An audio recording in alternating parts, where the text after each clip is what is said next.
I'm pleased to rise today on the motion of no confidence put forward by the Leader of the Opposition, and for good reason. And I've sat through a lot of the contribution today, and the one thing I haven't heard the government ask themselves is, why did we get to this point? At what point in time do they not take responsibility as to why we got to a no confidence motion in this government? And there's a good reason for it. I will admit the member for Wendouree had an impassioned plea for regional Victoria and in her region. But there's more to regional Victoria than Bendigo, Ballarat and Geelong. And at the point in time, I did interject on the member for Wendouree and asked her, can you name something in Narrabeen? And the member for Wendouree couldn't, unfortunately. But they have to ask themselves why we got to this point of a motion of no confidence, because the Victorian public has lost confidence in this government. Not just us on this side, the public.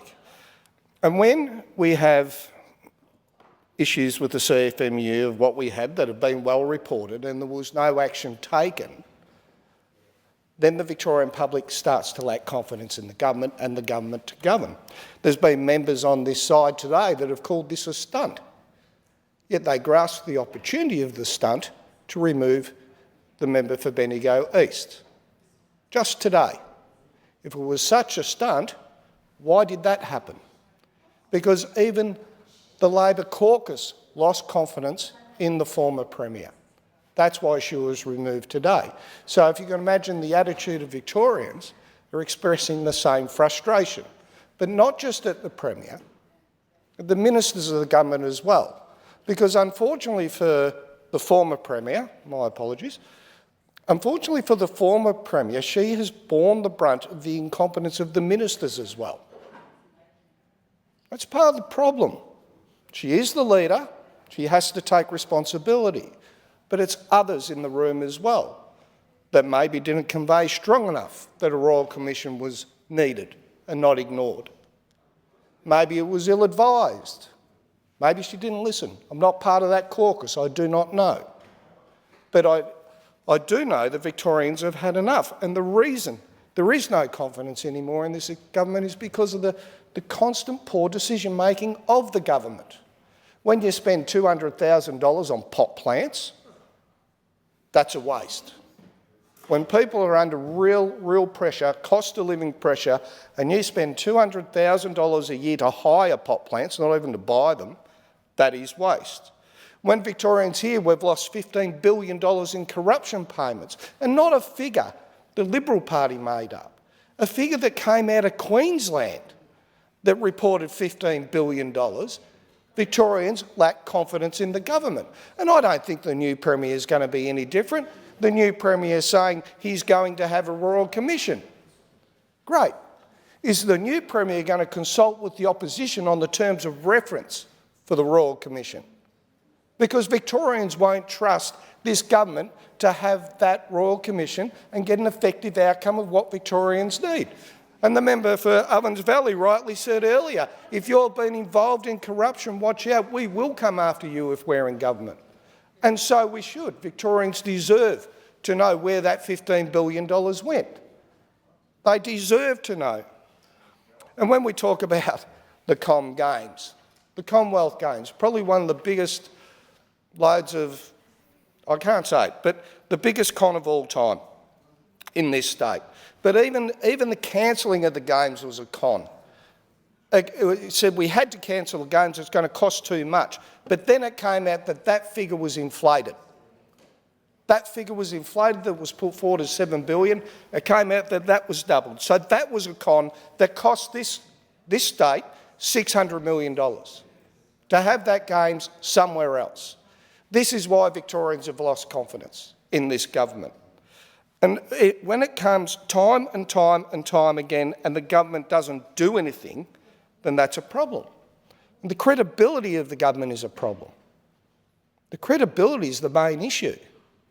Because when I talk about my electorate, when a government makes an election commitment and doesn't follow through, your credibility is shot. You have no credibility left. When you promise to build a new West Gippsland Hospital, to start that hospital in 2024, and you don't deliver, you have no credibility. You're done. And that's what's happening in this state at the moment. Integrity, it was the last thing. Integrity is the biggest issue of this government. And it was the last thing my father said to me before he died. Never let go of your integrity. In this job, it's all you got. But the government's let go of its integrity.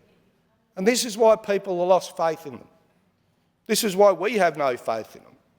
I don't think the new Premier is going to be any different. I think there's an old saying that I'll say here, a new broom sweeps clean. It might sweep clean for a month, but we're going to go back to the same old, same old. We're not going to have transparent government. We're not going to have a government with integrity. We're not going to have a government with honesty. We're going to have a government that's going to put forward a Royal Commission and they're going to set the terms of reference. That's not a Royal Commission. It will be a cover-up, as rightly pointed out. This is the problem. And I challenge the new Premier, reach out to us and let us work with you on the terms of reference. He will not do that, I will guarantee it. Because out of all of this, he's still got to protect his mates at some point. Because, like today, they didn't do the change of leadership for Victoria. They did it for polling. He said that himself. I did it for polling. He swore black and blue, black and blue. He looked the former Premier in the eye and said, I will not roll you. You have my support. He told his daughter that I'm going to back this Premier because I want to see her be a world-class Premier. Well, I'm glad I'm not the new Premier tonight going home to tell his daughter why he went back on his word. That comes back to integrity. And this new Premier has shot his integrity in the foot from day one when he's just knifed the member from Bendigo East. After looking someone dead in the eye and saying, you have my full support, but then turn around and say, well, a few colleagues came up to me and told me to run. He has no integrity. And this is why I believe we're going to get the same old thing from the new Premier as we did the old. And that's a problem for Victoria. But it won't be a problem come November 28. Because under a Liberal National Coalition, we have a clear plan. We have a leader that's honest. She's been honest with Victorians. We have a leader with integrity. And this is something that the Labor Party lack. They don't have anyone that can step forward. They don't have anyone. And this is why when we come to November 28, we will get a fresh start in this state, not with the same people that are there now. There is no freshness under this new Premier. It's the same caucus, it's the same people. Nothing's changed. It's the same attitude. We won't get transparency. I'm going to cut it short because my colleagues want to speak on this, but I will end with this. Come November 28, I do believe there'll be a change of government and it will be a fresh start under a Jess Wilson government.